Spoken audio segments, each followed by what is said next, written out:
So SpaceX recently went public, right? And they raised a staggering $75 billion in their IPO. Yeah, 75 billion, which is just massive. Massive. And I mean, the company holds an absolute, basically undeniable monopoly on commercial spaceflight right now. Absolutely, no one else is even close. Right. Yet, if you pull up the live market ticker today, the stock is sitting at $108, which is down 52% from its high just a few months ago. It's a huge drop. Yeah, down over 32% year to date alone. So welcome to the deep dive. Today we are figuring out why a company that essentially owns the stars is currently, well, crashing back to earth on Wall Street. It's definitely one of the most fascinating financial paradoxes we've seen in a really long time. I mean, you have this business with flawless execution on the launch pad, but the market is experiencing this severe, basically a classic post-IPO capitulation. Which is when all those early buyers just get flushed out, right? Exactly. They get flushed out, panic sets in, and the price just tanks. So I want to visualize this for anyone listening who's trying to make sense of that 52% drop, because it's hard to wrap your head around. Looking at SpaceX's balance sheet right now is, it's like looking at a historic, wildly successful family estate. Okay, I like this analogy. Right. So the main business, the one in the front of the house, is booming. Customers are lined up around the block. But the owners are taking every single dollar out of the cash register. Just draining it. Draining it. Taking out massive corporate loans and using all of it to build this highly experimental, multi-billion-dollar skyscraper right in the backyard. That is spot on. And from the street, Wall Street investors only see the chaos of the construction site. They just see the bills piling up. They are completely ignoring the cash register in the front. That framing really gets to the heart of the issue here, because to understand why this sell-off is so shocking to aerospace analysts, we first have to quantify how dominant that core front of the house business actually is. Right, the space stuff. Yeah. The fundamentals there create this massive financial floor. Mm-hmm. Let's look at the consolidated 2025 revenue. They brought in $18.7 billion. $18.7 billion. Yeah, which represents a 33% year-over-year growth rate. Wow. And if you break that down, the absolute engine of this operation isn't even the rockets anymore. It's Starlink. Exactly.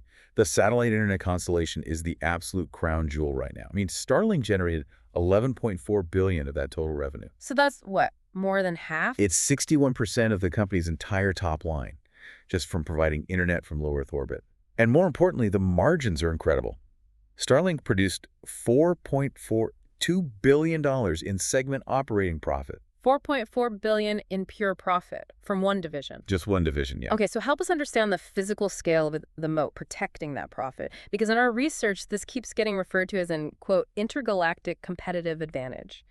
Right, it sounds like sci-fi, but it really comes down to vertical integration and network effects. Basically, SpaceX currently operates roughly 9,600 satellites in orbit. 9,600? Yeah, delivering broadband to 164 countries.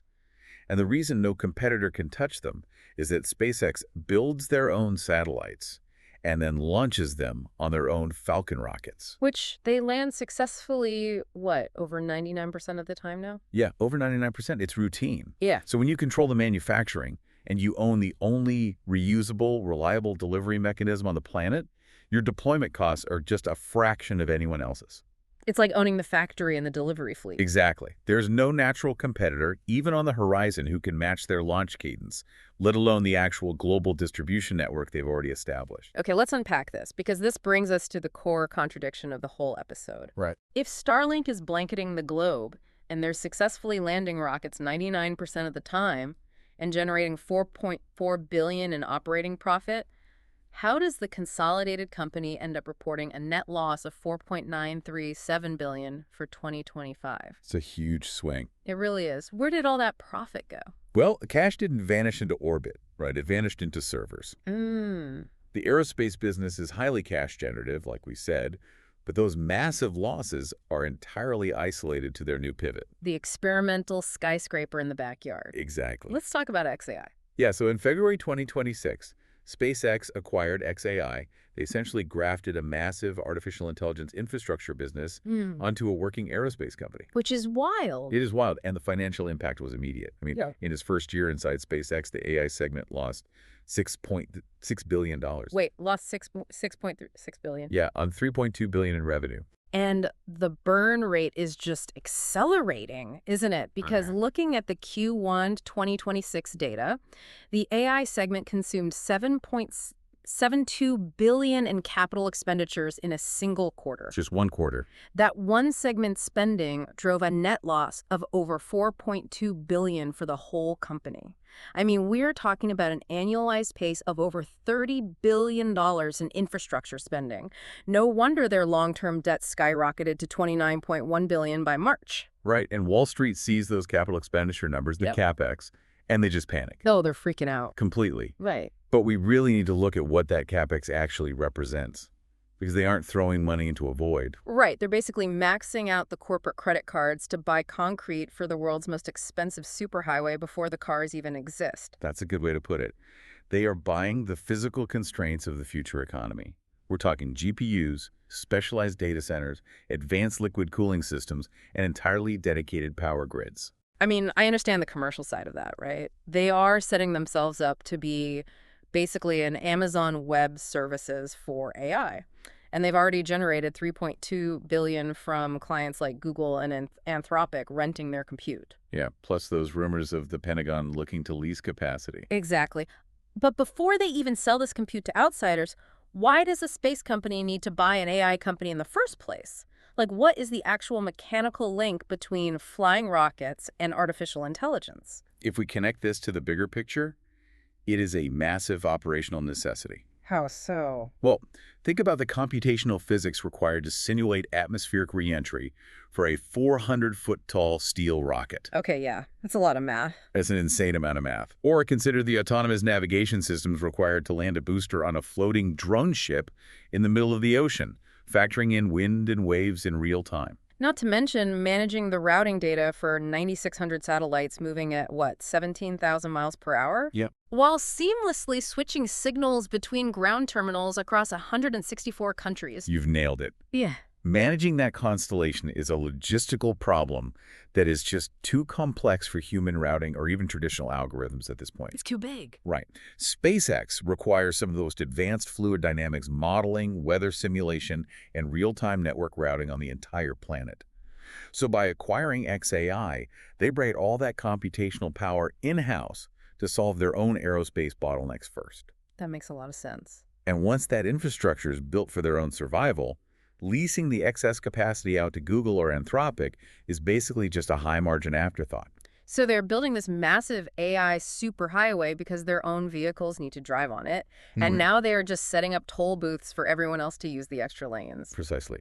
But Wall Street absolutely hates the upfront cost of the asphalt. Oh, they hate it. The quantitative sentiment scoring is just overwhelmingly bearish right now. The headlines are totally fixated on the falling stock price and that huge debt load. Yeah, it's pretty bleak in the press. And this negative sentiment isn't just talk, you know? It's backed by serious capital. Short sellers currently control nearly a third of the stock's tradable float. That is a massive number. Let's pause there for a second because those financial terms get thrown around a lot on financial news networks. For someone listening who doesn't stare at trading screens all day, what does it actually mean when short sellers control a third of the tradable float? Sure. So think of the float as the actual pool of shares available to be bought and sold by the public on any given day. Okay. It excludes shares locked up by insiders or, restricted stock. Right. So when you short a stock, you are borrowing shares and selling them, betting the price will fall so you can just buy them back cheaper later. Right. Betting on it to fail. Exactly. So if short sellers control a third of that available pool, it means an enormous portion of the active market is actively betting on SpaceX's failure. That is just immense downward pressure. It really is. But here's where it gets really interesting. Because if you look past that public panic, there is an incredible divergence between what the public is doing and what the professionals are doing. Oh, completely night and day. Out of 28 Wall Street analysts tracked in our data, 27 of them rate the stock a buy. Near universal structural optimism from the institutional side. I mean, their consensus price target is $236. Which is more than double the current price of 108. Right. And it isn't just analysts making predictions. The people inside the building, the executives and engineers who actually see the daily operational data, they have net purchased nearly 3.5 billion shares in the last 90 days. That is not a typo.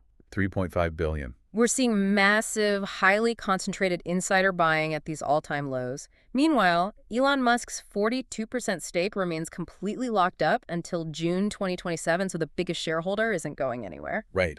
Why are insiders buying hand over fist while retail investors are basically running for the exits? Well, it comes down to how you evaluate the business. Retail investors and short sellers, they're reacting emotionally to the short-term cash burn. They see a broken stock chart and these massive quarterly losses, and they panic. Naturally. But insiders and institutional analysts are utilizing what's called a sum-of-the-parts valuation methodology. Breaking the company into its individual monopoly. Exactly. They look at SpaceX and say, okay, Starlink on its own is a globally dominant telecom business generating immense cash flow. Then, xAI is a foundational infrastructure provider for the next decade of technology. Two separate giants. Right. They value those two entities separately and then add them together. They believe the current stock price severely undervalues the combined reality of those two monopolies, provided you have the patience to wait out the AI construction phase. Patience is the key word there. But, the market usually requires some sort of event to force a shift in perspective. And looking at the calendar, we are heading into a massive multi-catalyst showdown in the first week of August. Yeah, the timeline here is critical to watch. The first event is August 4th, which is when SpaceX posts its Q2 earnings. Okay. Wall Street will obviously scrutinize the AI capital expenditures, but the primary metric they are really hunting for is Starlink's subscriber momentum.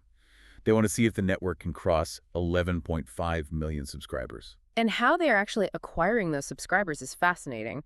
Starlink's average revenue per user, their ARPU, dropped from $99 in 2023 down to just $66 in Q1 of 2026. Which sounds bad initially. Right. Normally, if a company is making less money per customer, investors panic. Yeah, it looks like less pricing power at first glance, but this is actually a deliberate strategy of penetration pricing. Okay, explain that. They are intentionally lowering their prices to capture massive market share in lower income, developing global markets. They are trading a bit of short-term margin for total, absolute global lock-in. But how does the math on that even work? You can't just slash your prices globally by a third unless your fundamental costs have radically changed. Well, the mechanics of their new technology make it possible. They recently deployed the Starlink V3 satellites. The new ones. Right. To visualize this, older satellites were kind of like a country road handling data traffic. The V3 satellites are absolute powerhouses. Each one carries roughly 1 terabit per second of downlink capacity. Wow, 1 terabit. It is the equivalent of upgrading that country road to a 50-lane superhighway in space. That is insane. Because each satellite can handle exponentially more data at the same time, the marginal cost to provide internet to just one additional user drops to near zero. So they can charge $66 in a developing market, provide faster internet than the local telecoms, and still maintain high profitability because the infrastructure in orbit is just that incredibly efficient. Precisely. That massive technological leap basically subsidizes the aggressive global expansion. Okay, so August 4th brings the earnings and that subscriber data. But just 2 days later, on August 6th, the second catalyst hits. The big one. The big one. And structurally, this sounds like an absolute disaster for the stock price, the lockup expiration. It is the event the short sellers are betting heavily on right now. Right, because on August 6th, 911.5 million insider shares suddenly become eligible to sell on the open market, and there are even more unlocks scheduled through September. It's a huge wave of stock. It creates this enormous overhang. I mean, if over 900 million shares can suddenly be dumped onto the market, doesn't basic supply and demand dictate that the price will crater, regardless of how good the earnings report is? It is a totally valid fear, and it is exactly why the term overhang is used. It's this massive cloud of potential supply just hovering over the market. Yeah. But if we dig into the behavioral economics of how these lockup expirations actually trade historically, we find a pretty compelling counter-narrative. Okay, what is it? Well, the stock is already down over 50%. Right. That dramatic drop indicates that the broader market has already priced in this exact fear. So you're saying the people selling at $108 aren't doing it because of the fundamentals? They're just front-running the August 6th unlock. That is exactly the dynamic at play. Retail traders know 900 million shares are unlocking, so they sell in July to avoid the supposed crash in August. Ah. But institutional buyers, the hedge funds and asset managers who actually want to own this stock long term, they understand this psychology, so they step back and let the retail fear drive the price into the floor. They just let the panic create a massive discount for them. Yes, and this is why the August 4th earnings report is the linchpin. Right. If Starlink shows robust subscriber growth and the AI CapEx stabilizes, the fundamental thesis is perfectly intact. Then, when August 6th arrives and the lockup expires, it's like opening the floodgates of a dam. Okay. But instead of that water wiping out a village below, there's a massive, empty reservoir built by institutional buyers just waiting to catch all that liquidity. Wow. The institutions finally have the volume they need to build massive positions at a steep, steep discount.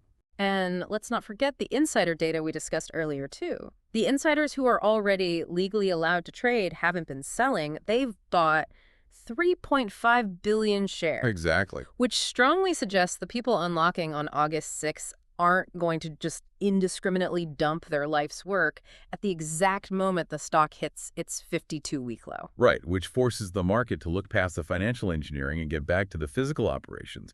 And there is a massive operational catalyst arriving very soon as well. Starship Flight 14. Yes.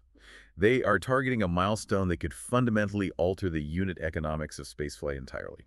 The first Mechazilla tower catch of the upper stage. Yeah. For anyone who hasn't seen the engineering animations for this, it sounds like pure science fiction. Yeah. Instead of the massive starship coming down and landing on mechanical legs like the smaller Falcon rockets do, the ship is designed to hover perfectly still next to its launch tower. Which is huge. Right, and then two giant mechanical arms, which they nicknamed Mechazilla, literally reach out and catch the multi-ton rocket out of midair. It is an absurdly difficult engineering challenge. Just mind-blowing. But the financial implications of actually catching the rocket are profound. How so? Landing legs add weight. Weight reduces payload capacity.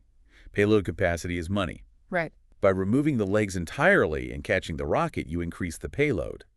But more importantly, catching the vehicle directly on the launch mount means you can inspect it, refuel it, and relaunch it in a matter of days rather than weeks of transport and refurbishment. It essentially turns a spaceship into a commercial airliner. Exactly. It drops the cost per kilogram to orbit to a level that no other nation, let alone a single company, can even compete with.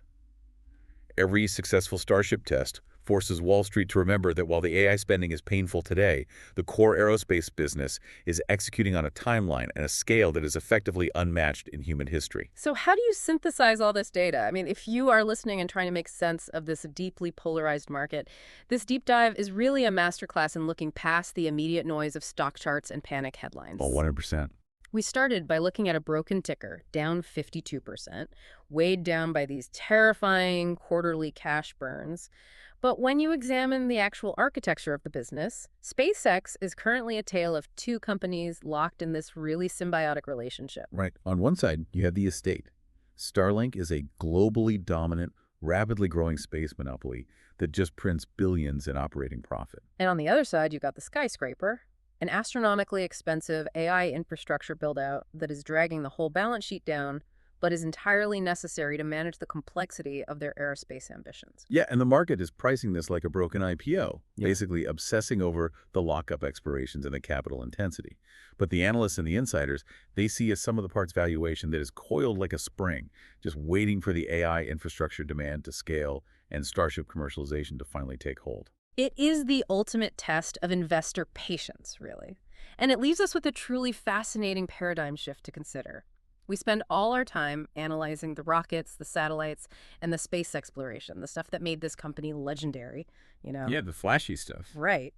But as they push forward, building out these massive server farms just to calculate rocket trajectories and route global internet, they are quietly becoming one of the largest providers of AI compute capacity on the planet. The toll booths on the superhighway. Exactly. The toll booths, which raises the ultimate question.